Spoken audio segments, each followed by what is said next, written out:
Hi everyone, this is Carol from Practical Mystic, and what I'd like to share with you today is the third part of doing a tarot journal. Many of you may have known that I had done a previous video introducing you to how to keep a journal, and it seemed to be quite popular, as well as there were additional people interested in doing the fan spread. So today I would like to walk you through the third page that I give to my students when they take classes from me. And it's really a psychological exercise because you could do this every day. It is called the Daily 3-Card Spread.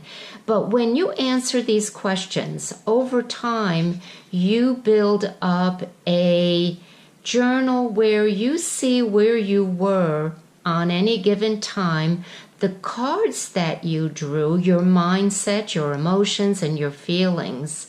And you can always go back and revisit that to see how things have improved and changed. Certainly, if you are studying the tarot, there will be a great amount of improvements.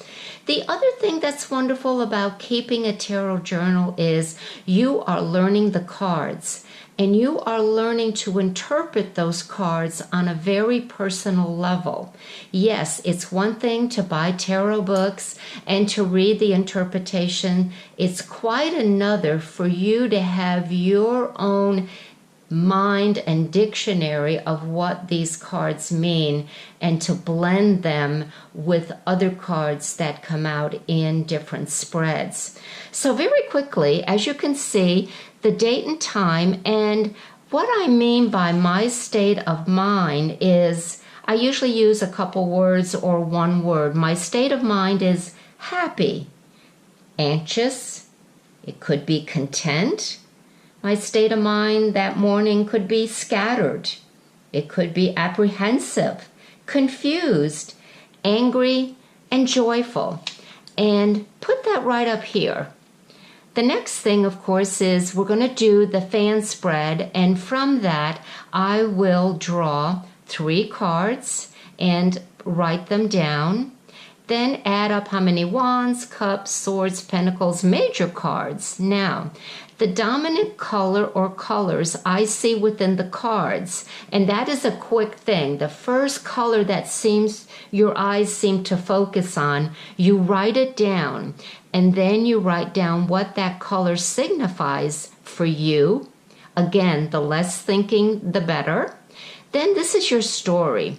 You're looking at the 3 cards and you say, what do these cards say to me?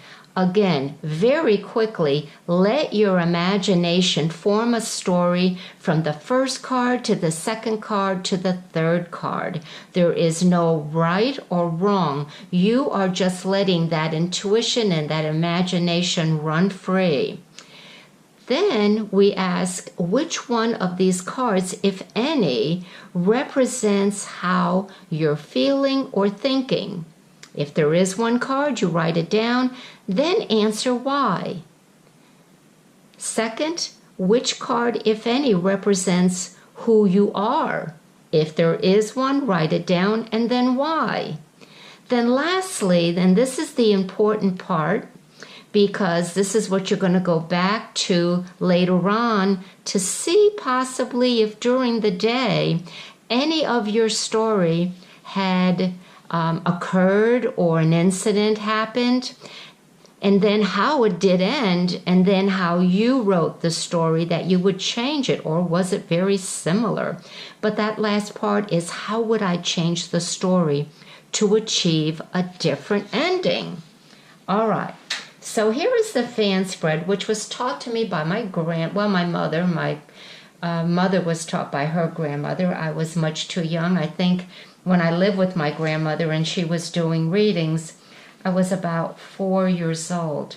So what I do is I get grounded. I think that's very important, although that's quite hard to do while I am talking with you. The other thing that is very important after you ground yourself is to repeat, this is what I repeat. I repeat the wisdom of the tarot, the wisdom of the tarot, as I'm shuffling the cards.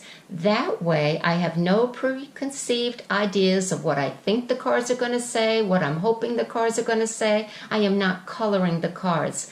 If I keep repeating the wisdom of the tarot, the wisdom of the tarot.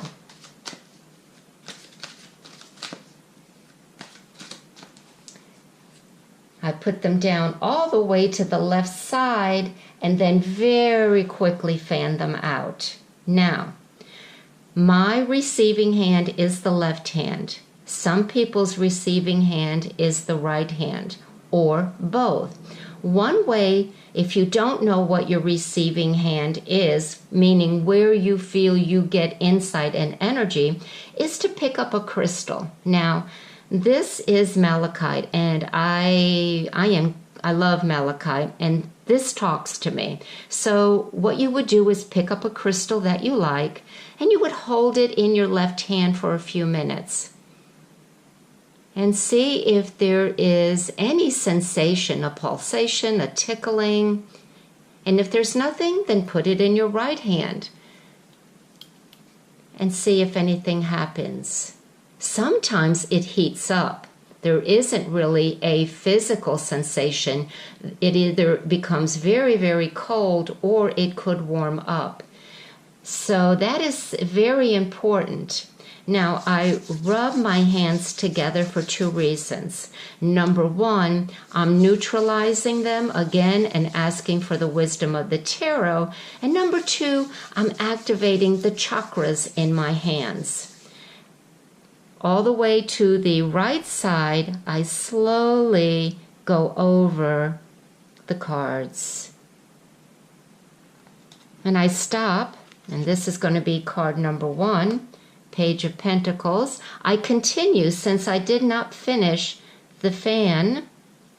I had a sensation here. Card number 2 is the 9 of Swords. There's nothing there. If there's no more, I begin again, this time closing my eyes, and I didn't have to wait too long. Here we go. And this is my third card, and it is the 6 of Swords. So, to go back to our tarot journal, and of course this is a mock reading. My state of mind, I would say content today.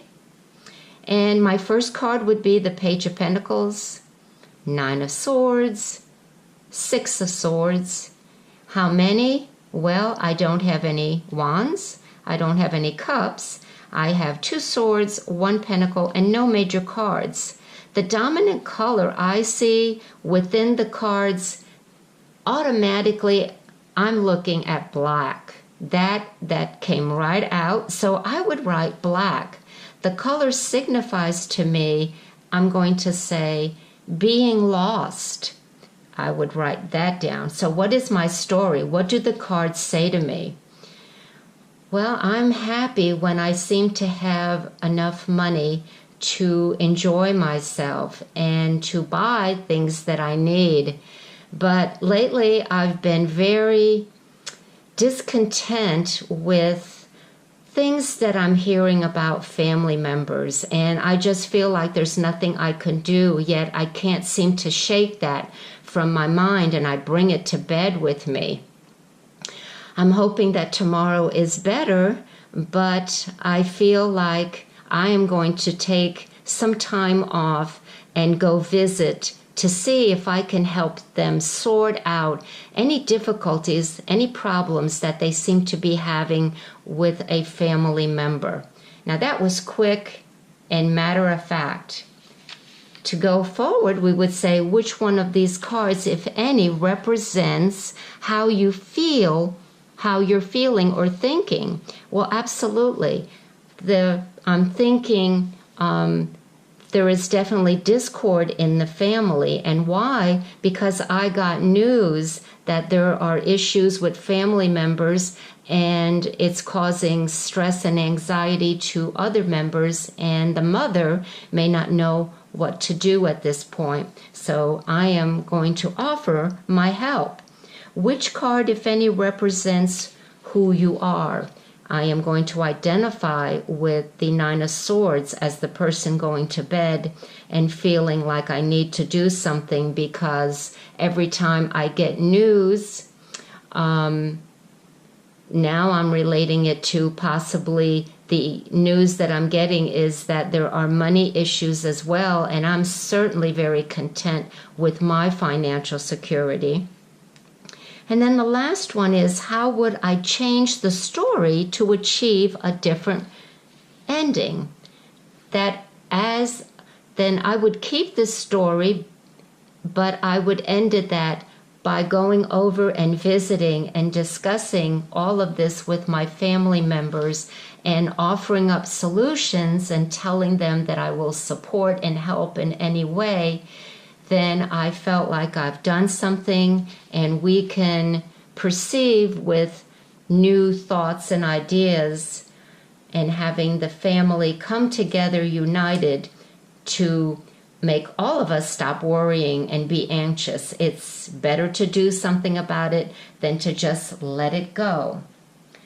And I know that's quite simple, and that is exactly what I want to teach you in the beginning of learning the cards.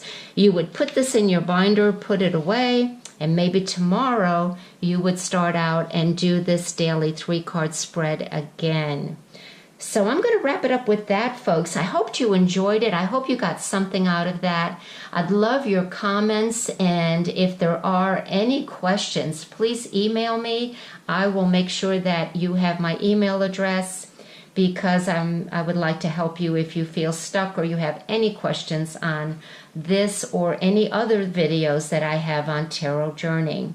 Till then, folks, you take care. Thanks for joining me. Bye-bye.